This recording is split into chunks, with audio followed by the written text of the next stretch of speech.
Hello friends, welcome to your channel MPR. आशा करती हूँ कि आप सभी स्वस्थ होंगे, निरंतर अपने एग्जाम की तैयारी कर रहे होंगे। हम पढ़ रहे थे यूजीसी नेट के प्रीवियस ईयर के क्वेश्चंस राजनीति विज्ञान से। तो चलिए स्टार्ट करते हैं। यदि आप हमारे चैनल पर नए हैं और अभी तक चैनल सब्सक्राइब नहीं किया है तो वीडियो को लाइक कीजिए, कमेंट कीजिए, चैनल को सब्सक्राइब कीजिए और अपने प्यारे प्यारे फ्रेंड्स के साथ वीडियो को शेयर कीजिए। पहला क्वेश्चन है हमारा राजनीतिक सिद्धांत एवं विचार से। पहला है कथन और कारण बताइए। कथन कहता है कि कौटिल्य मजबूत शासन की आवश्यकता पर बल देते हैं, तो पहला सही हो जाएगा, कथन सही है। कारण कहता है कि उसे समाज में अराजकता के खतरे एवं व्यवस्था स्थापित करने की अनिवार्यता का उत्कृष्ट बोध था, तो ये भी सही हो जाएगा। तर्क और कथन दोनों ही सही हैं और तर्क कथन की सही व्याख्या भी करता है। कौटिल्य अपनी विशेष विख्यात कृति अर्थशास्त्र में राज्य के लिए मजबूत शासक की आवश्यकता पर बल देते हैं, क्योंकि उसे समाज में अराजकता के खतरे एवं व्यवस्था स्थापित करने की अनिवार्यता का उत्कृष्ट बोध था। इसलिए कौटिल्य ने राजा के लिए दंड शक्ति के साथ साथ राजा की दिनचर्या का भी निर्धारण किया था। कौटिल्य ने राज्य की उत्पत्ति का समझौतावादी सिद्धांत दिया है। इन्होंने मंडल सिद्धांत का प्रतिपादन अर्थशास्त्र में 6 से 13 अधिकरण में राज्य के विदेशी संबंधों के अंतर्गत किया है। नेक्स्ट आते हैं निम्नलिखित में से कौन प्लेटो के विचारों के सिद्धांत का स्रोत नहीं है। पहला है हेराक्लिटस संभूति के क्षेत्र का विचार दिया है, तो पहला सही हो जाएगा। नेक्स्ट आते हैं एंटीस्थेनिस निरपेक्ष वैराग्य वृत्ति एवं कठोर स्वयातना का विचार, ये नहीं दिया गया है। नेक्स्ट आता है सुकरात अवधारणाओं का सिद्धांत दिया है। नेक्स्ट आता है इलियाटिस का निरपेक्ष संभूति क्षेत्र का विचार भी दिया गया है। बी छोड़कर सभी दिए गए हैं। सुकरात के शिष्य प्लेटो भी वाद विवाद पद्धति का अनुप्रयोग करते हैं। इन्होंने हेराक्लिटस, सुकरात और एलियाटिस से क्रमशः संभूति के क्षेत्र का विचार, अवधारणाओं का सिद्धांत एवं निरपेक्ष संभूति का विचार अपने विचारों के सिद्धांत में अनुप्रयुक्त किया है। प्लेटो के विचारों के सिद्धांत का स्रोत एटिस्थेनिस का निरपेक्ष वैराग्य वृत्ति और ठोस स्वयातना का विचार नहीं है। नेक्स्ट आता है सूची 1 को सूची 2 से मिलाइए। अरस्तु के कार्यकरण भाव का सिद्धांत और उनका स्पष्टीकरण बताइए। इसके आधे ऑप्शन इस साइड दिए हैं, तो हम आंसर को ही देखेंगे। तो देखो, निमित्तीकरण का सिद्धांत ये गति के कारण का स्पष्टीकरण करता है। अंतिम कारण यह वह उद्देश्य जिसकी ओर गतिविधि लक्षित है। नेक्स्ट आता है भौतिक कारण, यह पदार्थ जिसके कारण वह बना है। नेक्स्ट आता है औपचारिक कारण, यह पदार्थ वस्तु का पदार्थ और सार बताता है, जिसके माध्यम से अरस्तु ने अपने टेक्नोलॉजिकल अप्रोच की व्याख्या करते हैं कि एवरीथिंग इज परपोसिव और सभी वस्तुओं को उनके भूतकाल से समझा जा सकता है। नेक्स्ट आते हैं कथन कारण बताइए। कथन कहता है कि लोक के लिए श्रम संपत्ति का स्रोत और औचित्य है, तो पहला सही हो जाएगा। दूसरा, इसका कार्य पृथ्वी को अपभोज सामान में बदल देना है, तो ये भी सही हो जाएगा और आर्य की सही व्याख्या करता है। लॉक ने मूल्य के श्रम सिद्धांत का प्रतिपादन किया है। मैकफरसन के अनुसार लॉक द्वारा राज्य एवं सरकार के निर्माण का मूल उद्देश्य संपत्ति के सिद्धांत को औचित्य प्रदान करना है। लॉक के अनुसार चूंकि संपत्ति का स्रोत श्रम है और इसी कारण से यह न्यायोचित है, तो इस तरह मनुष्य श्रम के जरिए पूरी पृथ्वी को अपनी उपभोग की वस्तु में बदल सकता है। अर्थात कथन कारण दोनों सत्य हो जाएंगे और कारण कथन की सही व्याख्या करता है। नेक्स्ट है निम्नलिखित में से कौन रॉल्स के अज्ञानता के आवरण की अवधारणा की एक विशेषता सही नहीं है, बताइए। तो यह समाज में अपना स्थान, अपनी वर्ग स्थिति और सामाजिक हैसियत को नहीं जानता, तो ये सही हो जाएगा। दूसरा, प्राकृतिक संप्रदायों के वितरण एवं क्षमताओं में अपने भाग को नहीं जानता, ये भी सही हो जाएगा। नेक्स्ट है पक्षकार अपनी विशिष्ट मनोवैज्ञानिक प्रवृत्तियों को जानते हैं, ये गलत हो जाएगा। और पक्षकार अच्छे की अपनी अवधारणा के बारे में भी नहीं जानते, ये भी सही हो जाएगा। रॉल्स ने न्याय सिद्धांत का निर्माण करने के लिए सामाजिक समझौते एवं अज्ञान के पर्दे का सहारा लिया है। अज्ञान के पर्दे से आशय व्यक्ति का समाज में अपनी वर्तमान स्थिति का पता नहीं और व्यक्ति का भी पता नहीं है, अर्थात पक्षकार अपनी विशिष्ट मनोवैज्ञानिक प्रवृत्तियों को नहीं जानते। जॉन रॉल्स ने वितरणात्मक न्याय का प्रतिपादन अपनी पुस्तक थ्योरी ऑफ जस्टिस 1971 में किया है। नेक्स्ट आते हैं, निम्नलिखित में से किसने कल्याणकारी राज्य को एक प्रकार की दास्ता के रूप में वर्णन किया है? तो उनका नाम हो जाएगा आर नॉर्जिक। नॉर्जिक ने अपनी प्रसिद्ध कृति एनॉर्की स्टेट एंड एटोपिया 1974 के अंतर्गत लॉक के राज्य सिद्धांत को नए संदर्भ में दोहराते हुए यह तर्क दिया है कि प्राकृतिक दशा में व्यक्ति के अपने अधिकार होते हैं जिसकी रक्षा के लिए समाज और राज्य का निर्माण किया जाता है। नॉर्जिक के चिंतन का केंद्र व्यक्ति है और वह यह नहीं जानता कि समाज, राज्य और अन्य किसी समुदाय के कोई अधिकार या कर्तव्य हो सकते हैं। इनकी वैधता वहीं तक है जहां तक वे व्यक्ति के स्वैच्छिक समूह होते हैं, इसलिए नहीं कि वे अपने सदस्यों का कल्याण कर सकते हैं। उनकी मान्यता है कि कल्याणकारी राज्य एक प्रकार की दास्ता की ओर ले जाता है। नेक्स्ट आता है EMS नमूदरीपाद की पुस्तक महात्मा एंड इज्म निम्नलिखित में से किस विचारधारा के दृष्टिकोण से महात्मा गांधी का विश्लेषण करते हैं? तो यह मार्क्सवाद विचारधारा से गांधी जी का विश्लेषण करते हैं। EMS नमूदरीपाद ये 1909 से 1998 तक रहे हैं। एक भारतीय साम्यवादी राजनीतिक सिद्धांतकार हैं जो कि 1957 से 1959 तक और 1967 से 1969 के केरल के मुख्यमंत्री रहे हैं। इन्होंने अपनी पुस्तक महात्मा एंड इज्म में मार्क्सवादी विचारधारा के दृष्टिकोण से महात्मा गांधी का विश्लेषण किया है। नेक्स्ट आते हैं, MN रॉय के मामले में निम्नलिखित में से कौन सा कथन सही नहीं है? बताइए। इन्होंने स्वतंत्र भारत के लिए एक मॉडल संविधान तैयार किया था, तो पहला सही हो जाएगा। दूसरा, संप्रभु शक्ति जनता में निहित होती है, ये भी कहा था। दूसरा, गांव एवं कस्बे शहरों में जन समितियां गठित हो गई थीं, ये भी सही हो जाएगा। वे संगठक इकाइयों के अलग होने के अधिकार पर सम्मित नहीं थे, ये गलत हो जाएगा, डी गलत है। MN रॉय के मामले में यह कथन असत्य है कि वे संगठक इकाइयों के अलग होने के अधिकारों पर सहमत नहीं थे। इनका आग्रह था कि हमारा उद्देश्य समाज को एक भौतिक आधार पर संगठित करना होना चाहिए, क्योंकि समाज का आधार जितना अधिक नैतिकवादी और बुद्धिवादी होगा, मानव व्यक्तित्व के विकास पर लगे हुए प्रतिबंध उतने ही अधिक शिथिल और समाप्त हो जाएंगे, उसे उतनी ही अधिक स्वतंत्रता प्राप्त हो सकेगी।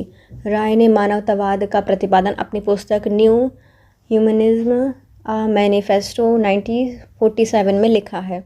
नेक्स्ट आते हैं, निम्नलिखित में से यह किसका विश्वास था कि कोई क्रांति तभी सफल होती है जब वह राजनीतिक रहती है और समाज तक विस्तारित नहीं होती? ये कहा गया है हन्ना अरेस्ट के द्वारा। हन्ना अरेस्ट का विचार है कि कोई क्रांति तभी सफल होती है जब वह राजनीतिक रहती है तथा समाज तक विस्तारित नहीं होती। अपनी एक पुस्तक ऑन रिवॉल्यूशंस 1963 के अंतर्गत आरेंट ने अमेरिकी एवं फ्रांसीसी क्रांति के स्वरूप में अंतर स्पष्ट किया है। आरेंट के अनुसार किसी भी देश में क्रांतिकारी परंपरा की सार्थकता इस बात में है कि लोग अपने सहचरों के साथ स्वतंत्र कार्यवाही में हिस्सा लेते हुए सार्वजनिक सुख को बढ़ावा दे सकते हैं। नेक्स्ट आते हैं तुलनात्मक राजनीति एवं राजनीतिक विश्लेषण से संबंधित प्रश्न। पहला है, निम्नलिखित में से कौन सा कथन सही नहीं है? बताइए। पहला, पारंपरिक राजनीति सिद्धांत गुणात्मक है, तो सही हो जाएगा। दूसरा, व्यवहारवादी राजनीतिक सिद्धांत मात्रात्मक होता है, ये भी सही है। उत्तर, व्यवहारवादी राजनीति सिद्धांत गुणात्मक और मात्रात्मक दोनों होता है, ये भी सही है। नेक्स्ट है, उत्तर व्यवहारवादी राजनीतिक सिद्धांत निर्जातीय केंद्रित है, यह विशेषकर पाश्चात्य लोकतंत्र पर ध्यान केंद्रित करता है, तो ये गलत हो जाएगा, डी गलत है। व्यवहारवादी क्रांति का जन्म रूढ़िवादिता है, जड़ता है और दिशाहीनता के कारण हुआ है। व्यवहारवादी क्रांति के साथ ही समाज एवं विश्व अनेक संकटों और समस्या से घिरा हुआ है, जैसे परमाणु युद्ध का भय, अमेरिका में गृह युद्ध की बढ़ती हुई निरंकुशता, वियतनाम में अघोषित युद्ध, जनसंख्या विस्फोट, प्रदूषण आदि। इस प्रकार उत्तर व्यवहारवादी राजनीतिक सिद्धांत जाति केंद्रित एवं पाश्चात्य लोकतंत्र पर केंद्रित न होकर व्यापक फलक पर उदित हुआ है, जिसमें मूलतः समग्र विश्वजनीय समस्या का केंद्र बिंदु बनाया गया है।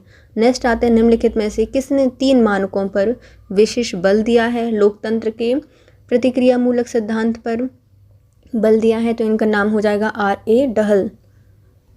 प्रतिक्रियामूलक लोकतंत्र को सफल एवं मजबूत बनाने के लिए कुछ प्रक्रिया विशेष यथार्थ नियमित चुनाव, राजनीतिक समानता आदि को सुनिश्चित करते हुए निश्चित प्रतिक्रिया पर बल देता है। रॉबर्ट ए डहल ने मूलतः 3 मानकों पर बल देते हुए लोकतंत्र के प्रतिक्रियामूलक सिद्धांतों को व्यवस्थित किया है। यह प्रभावी जन सहभागिता, मताधिकार में समानता, सभी सदस्यों के समक्ष यह चुनौती प्रस्तुत करने का पक्षधर है, जिसके अंतर्गत यह वैकल्पिक प्रासंगिक नीतियों और अन्य परिणामों के बारे में सीख सकते हैं।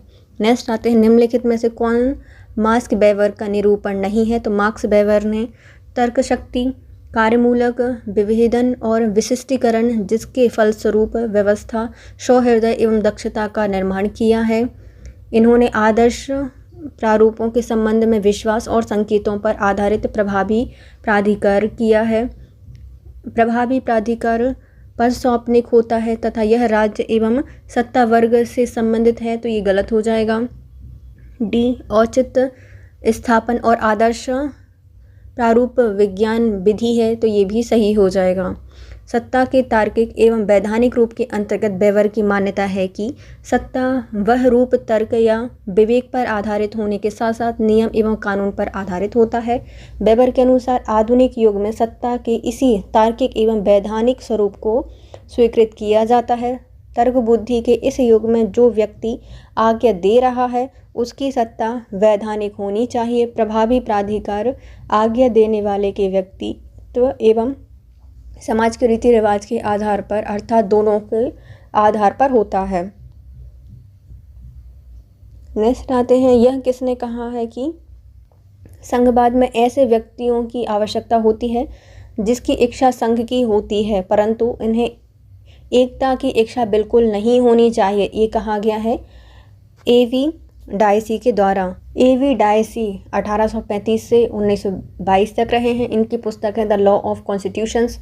1889 में लिखा है कि संघवाद में ऐसे व्यक्तियों की आवश्यकता होती है जिनकी इच्छा संघ में होती है, परंतु इन्हें एकता की इच्छा बिल्कुल नहीं होनी चाहिए।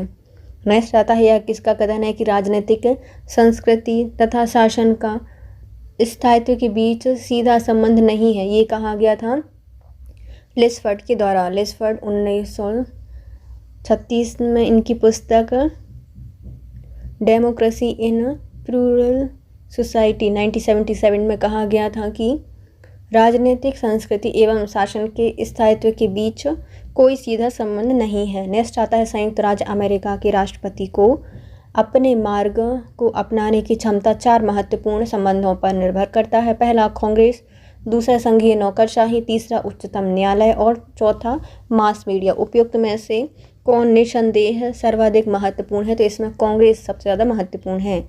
संयुक्त राज्य अमेरिका के राष्ट्रपति को अपने मार्ग को अपनाने की क्षमता 4 महत्वपूर्ण संबंधों पर निर्भर करता है। पहला कांग्रेस, दूसरा संघीय नौकरशाही, तीसरा उच्चतम न्यायालय और चौथा मास मीडिया। इन सब में निस्संदेह कांग्रेस सबसे महत्वपूर्ण है, क्योंकि जब तक राष्ट्रपति को कांग्रेस का सकारात्मक सहयोग और समर्थन मिलता रहता है वह अत्यंत शक्तिशाली अवस्था में रहता है। नेक्स्ट आते हैं, सी राइट मिल की रचना द पावर एलाइट 1956 में निम्नलिखित में से किस में अभिजनों का सामान्य विश्लेषण प्रस्तुत किया गया है? तो इसमें संयुक्त राज्य अमेरिका के विकसित पूंजीवाद में सामान्य विश्लेषण प्रस्तुत किया गया है अभिजनों के लिए।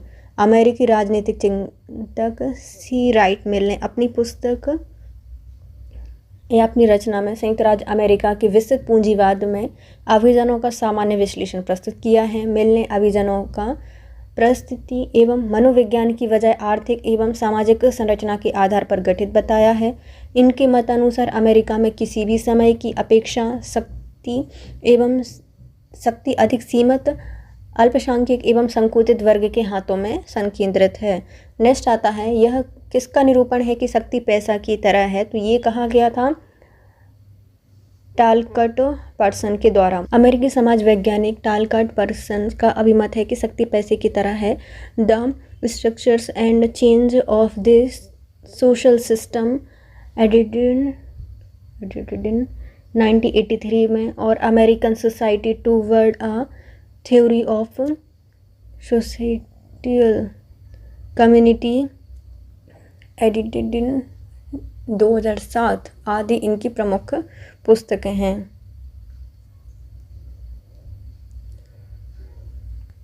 कैच ऑल पार्टी निम्नलिखित में से किसने उत्तर द्वितीय विश्व युद्ध की दलीय व्यवस्था का वर्णन करती हैं? तो ये हो जाएंगे पश्चिमी यूरोप का। राजनीतिक में कैच ऑल पार्टी वह राजनीतिक पार्टी होती है जो कि विविध दृष्टिकोण से व्यक्तियों को आकर्षित करती है। यह जिन कुछ मुद्दों को प्रचलित करती है उनमें से एक विस्तृत प्रभाव उत्पादित कर देती है।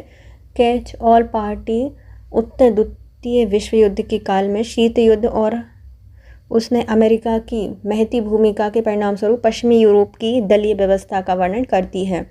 नेक्स्ट आते हैं कथन। कारण बताइए। कथन कहता है कि सहवर्तन लोकतंत्र का एक अपूर्ण सिद्धांत है, तो पहला सही हो जाएगा। दूसरा, क्योंकि यह वास्तविक विकल्प का मार्ग अवरुद्ध करता है, तो ये भी सही हो जाएगा। दोनों सही हैं, लेकिन आर्य की सही व्याख्या नहीं करता।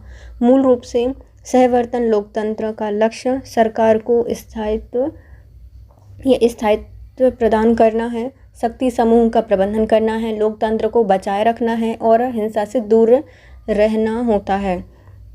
यह उन देशों में पाया जाता है जहाँ का समाज गंभीर रूप से निर्जातीय संप्रदायों, नस्लों एवं क्षेत्रीयता के आधार पर स्पष्ट रूप से बटे रहते हैं।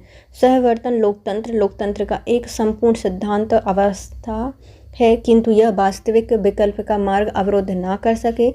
यह वैकल्पिक या वास्तविक विकल्प के रूप में होता है। नेक्स्ट आता है भारतीय शासन एवं राजनीति से संबंधित प्रश्न। यह किसका कथन है कि संविधान सभा अनिवार्यतः एक दलीय देश के एक दलीय निकाय है। यह सभा कांग्रेस थी और कांग्रेसी भारत है। यह कहा गया है गैलविल ऑस्टिन के द्वारा। गैलविल ऑस्टिन ने कहा है अपनी पुस्तक the Indian constitutions cornerstone of Nations 1999 में कि संविधान सभा अनिवार्यतः एक दलीय देश में एक दलीय निकाय थी। यह सभा कांग्रेस थी और कांग्रेस ही भारत था। नेक्स्ट आते हैं सूची 1 को सूची 2 से मिलाइए। यहाँ पर कुछ पुस्तकें दी गई हैं और उनके लेखक दिए गए हैं। तो पहली पुस्तक है the child and the state in India 1991। यह मायरन वीनेर के द्वारा दी गई है। नेक्स्ट आती है the Hindu nationalist movement and Indian politics 1996, Christopher Jaffrelot के द्वारा दी गई है। और नेक्स्ट है the political economy of development in India 1984। यह प्रणव वर्धन के द्वारा दी गई है। और poverty एमिड plenty in the new India 2012, यह अतुल कोहली के द्वारा पुस्तक लिखी गई है। नेक्स्ट आते हैं निम्नलिखित में से किन्हें भारत के राष्ट्रपति तथा राज्यपाल द्वारा क्षमता प्रदान करने के अधिकार के प्रयोग में न्यायिक समीक्षा के लिए आधार के रूप में पहचान दी गई है? तो ये दी गई है एक आदेश को राष्ट्र का प्रयोग किए बिना पारित किया गया है। दूसरा कि आदेश दुर्भावनापूर्ण है। तीसरा, यह आदेश को बाह्य एवं पूर्णतः असंगत अनुचिंतन के आधार पर पारित किया गया है। और चौथा, यह आदेश यथेच्छा से ग्रस्त है। ये भी सही हो जाएंगे, चारों ही सही हो जाएंगे। भारतीय संविधान के अनुच्छेद 13 के अंतर्गत अधिकारों से असंगत और उनके अल्पीकरण करने वाली विधि शून्य होती है। दूसरे शब्दों में न्यायिक समीक्षा योग्य है। यह शक्ति उच्चतम न्यायालय अनुच्छेद 32 एवं उच्च न्यायालय अनुच्छेद 226 को प्राप्त है, जो किसी विधि को मूल अधिकारों का उल्लंघन होने के आधार पर गैर संवैधानिक और अवैध घोषित कर सकते हैं। उत्तर के सभी विभिन्न भारत के राष्ट्रपति और राज्यपाल द्वारा क्षमा प्रदान करने के अधिकार के प्रयोग में न्यायिक समीक्षा के लिए अधिक जो आधार हैं इनके रूप में पहचान की गई है। नेक्स्ट आते हैं सूची 1 को सूची 2 से मिलाइए। पंचायती राज समिति और उनके वर्ष बताइए।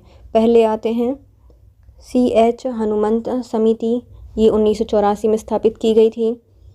GVK राव समिति, इसको 1985 में स्थापित किया गया था। अशोक मेहता समिति 1977 और 1978 में आई थी। और LM सिंघवी समिति, इसको स्थापित किया गया था 1986 में। CH हनुमंतराव समिति 1984 में आई थी। GVK राव समिति 1985 में आई। अशोक मेहता समिति 1978 से 79 में आई, 77 से 78 में आई थी। और LM सिंघवी समिति 1986 में आई थी। नेक्स्ट आते हैं कथन कारण बताइए। कथन कहता है कि मूल कर्तव्य बाद योग्य नहीं है, तो पहला सही हो जाएगा। दूसरा, इनके द्वारा देशभक्त और संवेदनशील नागरिकता का भाव भरे जाने की अपेक्षा होती है, तो ये भी सही हो जाएगा। दोनों सही हो जाएंगे, लेकिन RA की सही व्याख्या नहीं करता। भारतीय संविधान का अनुच्छेद 51A में मूल कर्तव्यों का उपबंध किया गया है। मूल कर्तव्य वाद योग्य नहीं होते। मूल कर्तव्यों के अंतर्गत यह वर्णित किया गया है कि उनके द्वारा देशभक्ति और संवेदनशील नागरिकता का भाव भरे जाने की अपेक्षा होती है। इस प्रकार कथन और कारण दोनों सत्य हो जाएंगे, किंतु कारण कथन की सही स्पष्टीकरण नहीं करता। नेक्स्ट आता है निम्नलिखित में से कौन भारत में विधायिकता के विश्लेषण अधिकार होते हैं। तो विधायिका के विशेष अधिकार के अंतर्गत आते हैं वाद विवाद और सभा की कार्यवाहियों को प्रकाशित करने के अधिकार और अन्य को इसके प्रकाशन से रोकने का अधिकार होता है। पहला सही हो जाएगा। दूसरा, सदन में अजनबियों को अपवर्जित करने का विशेष अधिकार होता है। तीसरा, आंतरिक मामलों को विनियमित करने का अधिकार होता है। और चौथा, विशेष अधिकार का उल्लंघन करने के लिए सांसद एवं बाहरी व्यक्तियों को सजा देने का भी अधिकार होता है। उपयुक्त तो सभी सही हैं। भारतीय संविधान के 5वें भाग के अंतर्गत अनुच्छेद 79 से 122 में संसद के गठन, संरचना, अवधि और अधिकारी प्रक्रिया, विशेषाधिकार, शक्ति आदि के बारे में वर्णन किया गया है। संसद के दोनों सदन के संबंध में निम्नलिखित सामूहिक विशेषाधिकार दिए गए हैं। पहला, वाद विवाद और सभा की कार्यवाहियों को प्रकाशित करने का अधिकार, अन्य उसके प्रकाशन से रोकने का अधिकार। दूसरा, सदन में अजनबियों को अपवर्जित करने का विशेष अधिकार। तीसरा, आंतरिक मामलों को विनियमित करने का अधिकार। चौथा, विशेष अधिकार का उल्लंघन करने के लिए संसद और बाहरी व्यक्तियों को सजा देने का अधिकार। पांचवा, सदन क्षेत्र में पीठासीन अधिकारियों की अनुमति के बिना कोई व्यक्ति, सदस्य या बाहरी व्यक्ति बंदी नहीं बनाया जा सकता और ना ही कोई कानूनी कार्यवाही या सिविल या आपराधिक की जा सकती है आदि। नेक्स्ट आते हैं भारत में निम्नलिखित किसान आंदोलन को उनके क्रमानुसार व्यवस्थित कीजिए और नीचे दिए गए जो कूट हैं उनको सही क्रम में लगाइए। देखो, इसमें जो चंपारण है ये 1917 में हुआ था। बारदौली 1927 में हुआ था। तेभागा 1946 में हुआ था। और जो सिंगूर है ये 2007-8 के समय हुआ था। सबसे पहले आ जाएगा चंपारण जो कि हुआ था 1917 में। फिर बारदौली 1927 में हुआ। तेभागा 1946 में। आंध्र प्रदेश तमिलनाडु के मजदूरों का बटाई से संबंधित आंदोलन था। और सिंगूर ये 2009-10 में हुआ था। टाटा नेहरू से संबंधित मामला था, पश्चिम बंगाल में हुआ था। नेक्स्ट आते हैं भारत में संघवाद संबंधी घटनाओं के विकास के सही क्रम को व्यवस्थित कीजिए। तो इसमें सबसे पहले आता है राजमन्नार समिति, फिर आनंदपुर साहब प्रस्ताव, फिर पश्चिम बंगाल ज्ञापन और फिर आता है पुंछी आयोग। राजमन्नार समिति 1969 में आई थी। फिर आनंदपुर साहब प्रस्ताव आया 1973 में। फिर पश्चिम बंगाल ज्ञापन आया 1977 में। और फिर पुंछी आयोग आया 2007 में। नेक्स्ट आता है निम्नलिखित में से किसने भारतीय पूंजीवाद का वर्णन धर्मशाला पूंजीवाद के रूप में किया है। तो ये हो जाएंगे राजकृष्ण। प्रसिद्ध भारतीय अर्थशास्त्री Rajkrishna Delhi school of economics के प्रोफेसर थे। इन्होंने हिंदू विकास दर की व्यवस्था का उल्लेखनीय विश्लेषण किया है। इन्होंने भारतीय पूंजीवाद का वर्णन धर्मशाला पूंजीवाद के रूप में किया है। नेक्स्ट आता है निम्नलिखित में से कौन भारत में निर्वाचन सुधार से संबंधित नहीं है। तो ये हो जाएंगे NN बोहरा समिति। विभिन्न समिति एवं आयोग ने अपनी चुनाव प्रणाली एवं चुनाव मशीनरी के साथ साथ चुनाव प्रक्रिया की जांच की है और सुधार के सुझाव दिए हैं। NN बोहरा समिति 1993 में गठित की गई थी। भारतीय राजनीति के अपराध एवं राजनीति के बीच की साठगांठ की जांच करने के लिए हुआ था इसका गठन, और यह निर्वाचन सुधारों से संबंधित नहीं है। नेक्स्ट आते हैं निम्नलिखित में से कौन भारत में बजट को लागू करने हेतु नोडल एजेंसी है, तो ये है वित्त मंत्रालय। भारतीय संविधान के अनुच्छेद 112 में वार्षिक वित्तीय विवरण का प्रावधान किया गया है, जिसमें बजट संसद में वित्त मंत्री के प्रस्ताव के रूप में पारित किया जाता है, किंतु भारत में बजट को लागू करने के लिए नोडल एजेंसी वित्त मंत्रालय होती है।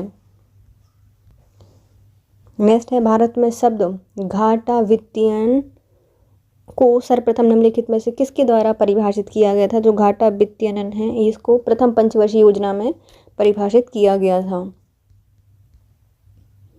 घाटा वित्तीय का आशय है सरकार जितना कर राजस्व वसूल करेगी उससे अधिक व्यय करेगी। भारत के शब्द में यह घाटा वित्तीय प्रथम पंचवर्षीय योजना 1952 से 1957 के द्वारा सर्वप्रथम परिभाषित किया गया था। नेक्स्ट निम्नलिखित में से क्या 73वें संविधान संशोधन अधिनियम और 74वें संविधान संशोधन अधिनियम के बीच समान विशेषताएं हैं। तो ये दोनों ही समय समय पर निर्वाचन से संबंधित हैं।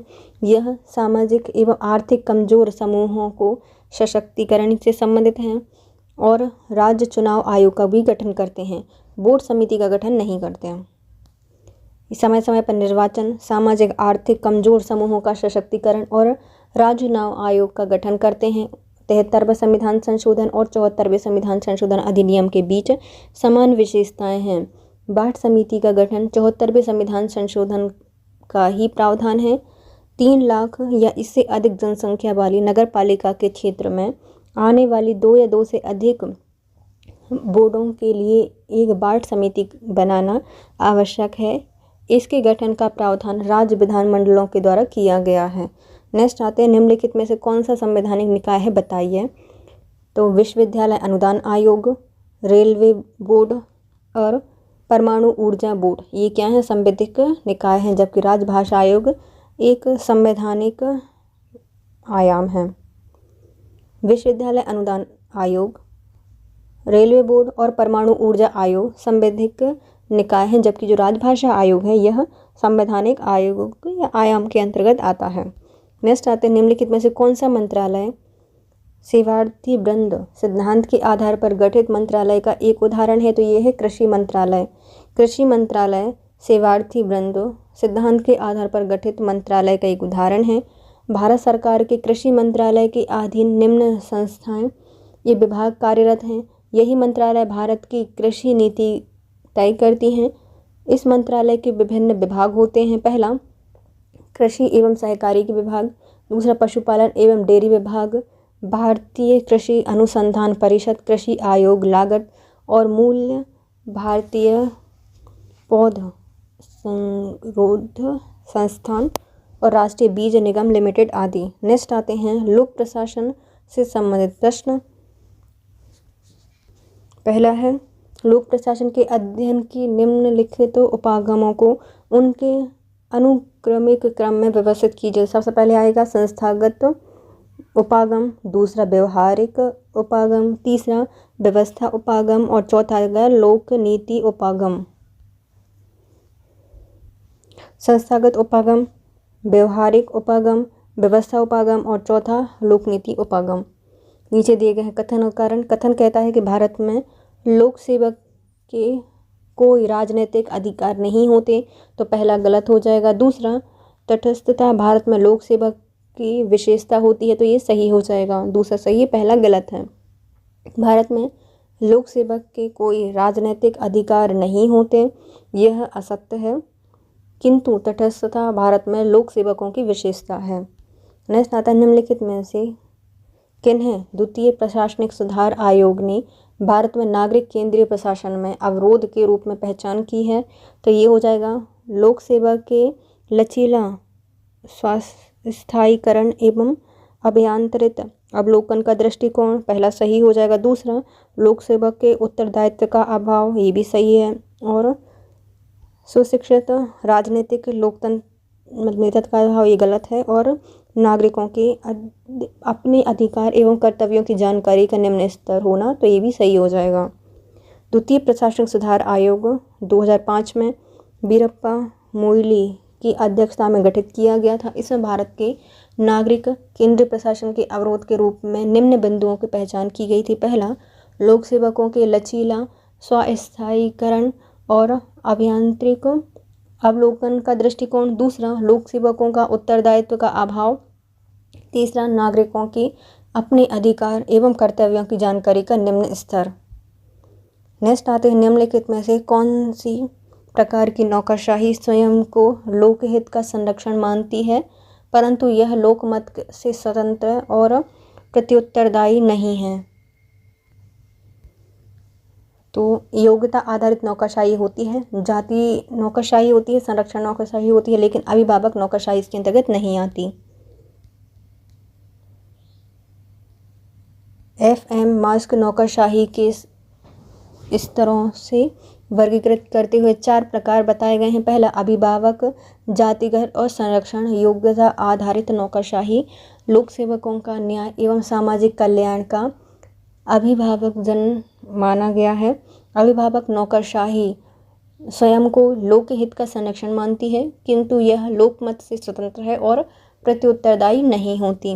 नेक्स्ट आते हैं, निम्नलिखित में से किसने कहा था कि आयोजन, संगठन, निर्माण, समन्वय कार्य एवं बजट निर्माण कार्यों की प्रबंधकीय तकनीकें एवं कौशल सार्वजनिक एवं निजी प्रशासन में एक समान है। ये कहा था हेनरी फ्योल ने, MP फॉलेट ने, लूथर गुलिक ने और L उर्विक ने। हेनरी फ्योल, MP फॉलेट और लूथर गुलिक और L उर्विक लोक प्रशासन के शास्त्रीय सिद्धांतकार थे। इनका विचार है कि आयोजना, संगठन निर्माण, समन्वय कार्य एवं बजट निर्माण कार्यों की प्रबंधकीय तकनीकें एवं कौशल सार्वजनिक एवं निजी प्रशासन में एक समान है। नेक्स्ट आते हैं, अंतर्राष्ट्रीय संबंध से संबंधित प्रश्न बताइए। पहला दिया गया है, पूंजीवादी वैश्विक अर्थव्यवस्था उत्पादकों एवं उपभोक्ता, विक्रेता एवं क्रेताओं की वस्तु श्रृंखला से बनी है, जो कि वैश्विक अर्थव्यवस्था के केंद्र से देश को जोड़ती है। यह कथन निम्नलिखित में से किसका आधार है? तो यह विश्व व्यवस्था सिद्धांत से संबंधित है। विश्व व्यवस्था सिद्धांत के अनुसार पूंजीवादी वैश्विक अर्थव्यवस्था उत्पादकों एवं उपभोक्ता, विक्रेता एवं क्रेता की वस्तु श्रृंखला से बनी हुई है, जो कि वैश्विक अर्थव्यवस्था के केंद्र में देश को जोड़ती है। विश्व अर्थव्यवस्था को पूंजीवादी या बाजारवादी अर्थव्यवस्था माना जाता है। इन्होंने बताया कि विकासशील देश भी विकसित पूंजीवादी देश की श्रेणी में पहुंच सकते हैं, इसलिए कोर परिधि या अर्ध परिधि के मध्य स्थानांतरण संभव है। नेक्स्ट आता है, निम्नलिखित में से कौन यथार्थवादी की वितानी विचारधारा या ब्रिटिश स्कूल ऑफ रियलिज्म से संबंधित है? ये हो जाएगी हेनरी बुल और जेम्स रोजेनाउ अर्थार्थवाद की वितानीय विचारधारा से संबंधित हैं। इनके अनुसार विचार एवं विचारधाराओं के द्वारा विश्व राजनीति का निर्माण होता है। अंतर्राष्ट्रीय राजनीति मानवीय संबंधों का भाग है। इसके आधारभूत मूल स्वतंत्रता, व्यवस्था एवं न्याय है। इंग्लिश स्कूल के द्वारा अंतर्राष्ट्रीय राजनीति में शक्ति के महत्व को स्वीकार किया गया है, परंतु यथार्थवादियों के उस दृष्टिकोण को अस्वीकार कर दिया गया है, जिसके अनुसार विश्व में केवल अराजकता व्याप्त है और अंतर्राष्ट्रीय संस्थानों और मूल का कोई महत्व नहीं है। नेक्स्ट आते हैं, आतंक का संतुलन का विचार निम्नलिखित में से किससे संबंधित है? तो यह परमाणु हथियारों से निकलने वाली दुनिया को बार बार तबाह करने वाली क्षमता से संबंधित है। शब्द आतंक का संतुलन आमतौर पर शीत युद्ध के दौरान संयुक्त राज्य अमेरिका एवं सोवियत संघ के बीच परमाणु हथियारों के दौड़ के संदर्भ में उपयोग किया जाता है। संभवतः 1955 में संयुक्त राष्ट्र चार्टर पर हस्ताक्षर किए थे। 10वीं वर्षगांठ पर लेस्टर पियर्सन द्वारा गढ़ा गया था। आतंक का संतुलन शक्ति के संतुलन में सफल रहा है। नेक्स्ट आते हैं, निम्नलिखित में से कौन शक्ति संतुलन का मूल धारणा नहीं है? तो राज्य एवं राष्ट्र हितों की सुरक्षा के लिए दृढ़ संकल्पित होना है। प्रमुख राष्ट्र हितों को खतरा पैदा हो सकता है, ये भी शक्ति संतुलन का मुख्य धारणा है। राज्यों की सापेक्ष सत्ता या स्थितियों का मापन किया जा सकता है, ये भी सही हो जाएगा। और राज्य दूसरे के व्यवहार का मूल्यांकन करने हेतु नैतिक मापदंडों को लागू करते हैं, ये गलत हो जाएगा। अंतर्राष्ट्रीय राजनीति के क्षेत्र में व्यवस्था सिद्धांत के अंतर्गत शक्ति संतुलन मॉडल का प्रतिपादन मार्टिन ए कैपलॉन ने अपनी पुस्तक system and process in international politics 1957 में किया था। शक्ति संतुलन ऐसी व्यवस्था है जिसमें राज्य के मध्य शक्तियों का हर तरफ से बंटवारा होता है, जिससे किसी राष्ट्र के पक्ष में शक्ति अधिक न होने पाए। प्रस्तुत प्रश्न के उत्तर का बिंदु 4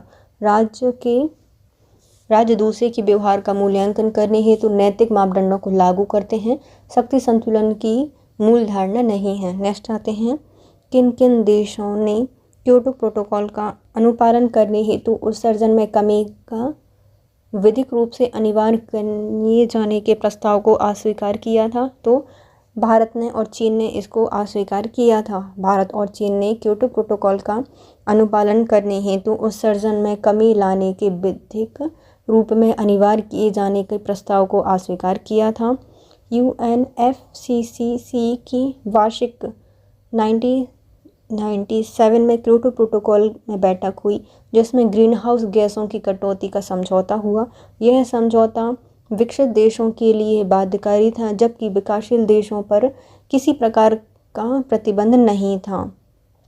UNFCCC का फुल फॉर्म है United nation framework convention on climate change. USSR के किस नेता ने शांतिपूर्ण सह अस्तित्व की नीति शुरू की है? तो इनका नाम है एन खुश्चेव। सोवियत संघ के नेता खुश्चेव द्वारा वर्ष 1953 में शांतिपूर्ण सह अस्तित्व का नारा दिया गया था, क्योंकि उनका मानना था कि अमेरिका एवं सोवियत संघ परमाणु शक्ति संपन्न राज्य हैं, इनके बीच सहयोग ही एकमात्र विकल्प है। खुर्चेव ने कहा था कि अब इसका अभिप्राय यह नहीं है कि वर्ग संघर्ष समाप्त हो चुका है, बल्कि खुर्चेव ने कहा था कि वर्ग संघर्ष का ही दूसरा रूप है। नेक्स्ट है, शीतकाल की समाप्ति पर फ्रांसिस फुकुयामा ने इतिहास का अंत का विचार दिया था। इसका अर्थ क्या है? तो इतिहास का अंत, इसका संबंध है सैद्धांतिक संघर्ष अब समाप्त हो चुका है। प्रसिद्ध अमेरिकी राजनीतिक विचारक फ्रांसिस फुकुयामा ने 1989 में इतिहास के अंत का विचार दिया था, जिसका अर्थ है सैद्धांतिक संघर्ष अब समाप्त हो चुका है। यह विचार इन्होंने 1989 में एंड ऑफ हिस्ट्री नामक लेख में लिखा था। 1991 में सोवियत संघ के विघटन के बाद प्रकाशित उनकी पुस्तक end of history and the last man में इन्होंने यह भविष्यवाणी की थी कि वामपंथ की अंतिम पराजय हो चुकी है और दुनिया को सभ्य समाज के लिए किसी व्यवस्था की तलाश थी। यह पूंजीवादी लोकतांत्रिक व्यवस्था के रूप में प्राप्त हो गया है। नेक्स्ट आता है, शांति कार्यक्रम के लिए नाटो की भागीदारी का उद्देश्य था यह पूर्वी गुट के राज्यों को इस संगठन में सम्मिलित करना। यह वर्ष 1949 में ब्रुसेल्स की संधि द्वारा नाटो की स्थापना हुई थी। शीत युद्ध के दौरान अमेरिका ने साम्यवाद की परिरोधन करने के लिए इसकी स्थापना की थी, जिसका उद्देश्य अमेरिका को प्रभावी बनाने के लिए पूर्व जर्मनी को पीछे ढकेलना तथा सोवियत संघ को बाहर करना था। सोवियत संघ के विघटन 1991 के बाद भी यह संगठन बना हुआ है। नेक्स्ट आते हैं, निम्नलिखित में से किस घटना को शीत युद्ध की समाप्ति का संकेत माना जाता है? तो ये वर्ष 1989 में बर्लिन की दीवार को गिराया जाना। वर्ष 1989 में बर्लिन की दीवार को गिराया जाना, इसके फलस्वरूप पूर्व जर्मनी और पश्चिम जर्मनी का एकीकरण हो गया। इसी घटना को शीत युद्ध की समाप्ति का संकेत माना जाता है। नेक्स्ट आते हैं, निम्नलिखित में से किस संधि पर हस्ताक्षर किए जाने के परिणाम स्वरूप यूरोपीय समुदाय EC का नाम बदलकर उसे नया नाम यूरोपीय संघ दिया गया? तो ये है maastricht की संधि। 7 फरवरी 1992 को maastricht संधि के द्वारा यूरोपीय समुदाय के सदस्यों के हस्ताक्षर किए जाने के परिणाम स्वरूप यूरोपीय समुदाय का नाम बदलकर एक नया यूरोपीय संघ कर दिया गया। नेक्स्ट आते हैं, निम्नलिखित में से कौन संयुक्त राष्ट्र की विशिष्ट एजेंसी नहीं है? तो संयुक्त राष्ट्र की विशिष्ट एजेंसी नहीं है ओपेक की WHO है, IMF है और FAO है। जबकि OPEC organization of petroleum exporting countries प्रमुख तेल निर्यातक देशों का संगठन है जिसकी स्थापना 1973 में हुई थी। जबकि IMF, WHO और FAO संयुक्त राष्ट्र की विशिष्ट एजेंसियां हैं। इसके साथ ही हमारा आज का वीडियो होता है complete guys. If you like my video please share, subscribe and comment. Thank you so much guys, have a nice day.